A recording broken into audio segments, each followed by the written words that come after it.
સૌને જય દ્વારકાધીશ। આજે હોલિકા દહન સાંજે આપણા જ્યોતિષાચાર્ય શિવભાઈ ને બધી વિધિ વિધાનથી જોઈ અને સાંજે હોલિકા દહન સાંજે 7:30 થી 8:15 વચ્ચે કરવાનું હોય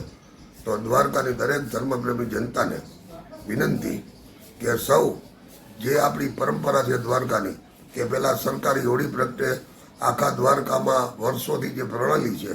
એ પ્રણાલીને સૌ જાળવી રાખીએ અને જે મહિમા છે દ્વારકાનો જે સરકારી હોળી જે જગ્યાએ થાય છે વર્ષોથી જ્યારથી દ્વારકાધીશ મંદિર આ ભૂમિ પર છે ત્યારથી વર્ષોથી એ હોળી ત્યાં જ એક જ જગ્યાએ પ્રચલિત થાય છે। એ હોળી પહેલાં સરકારશ્રી દ્વારા કરવામાં આવતી, ત્યારબાદ દ્વારકા કુકડી જ્ઞાતિ 505 અને પ્રેમ પરિવાર દ્વારા એ હોળીની પરંપરા સૌએ ભેગા થઈ અને દ્વારકાની દરેક જનતા સાથે મળી અને એ પરંપરા જાળવી રાખી છે। જે સરકારી હોળીનો જે મહિમા છે એ વર્ષોથી જે આ હોળીની 3 પરિક્રમા કરે એને રોગનો નાશ થાય, એના ઘરમાં સુખ શાંતિ ને સમૃદ્ધિ વધે કે જે આ હોળીનો મહિમા મુખ્ય એ જ છે કે જે કોઈ દ્વારકાનો વ્યક્તિ આ સરકારી હોળીની 3 પરિક્રમા કરે તો એના ઘરમાં સુખ શાંતિ અને સમૃદ્ધિ આવે। અને એવા હજારો દાખલા છે કે ભગવાન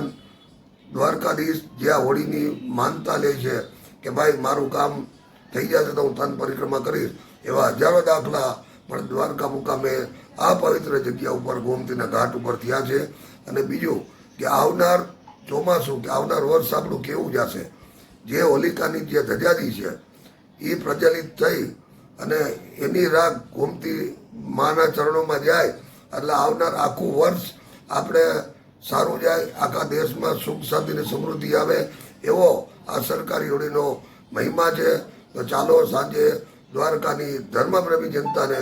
ભાવભર્યું આમંત્રણ દ્વારકા કુકડી જ્ઞાતિ 505 સમસ્ત અને પ્રેમ પરિવાર દ્વારા આયોજિત આપ સૌ માં હોલિકા દહનમાં સૌ કોઈ પધારી અને આપના જીવનને ધન્ય બનાવો એવી સૌને ધર્મપ્રેમી જનતાને અપીલ। જય દ્વારકાધીશ, જય દ્વારકાધીશ।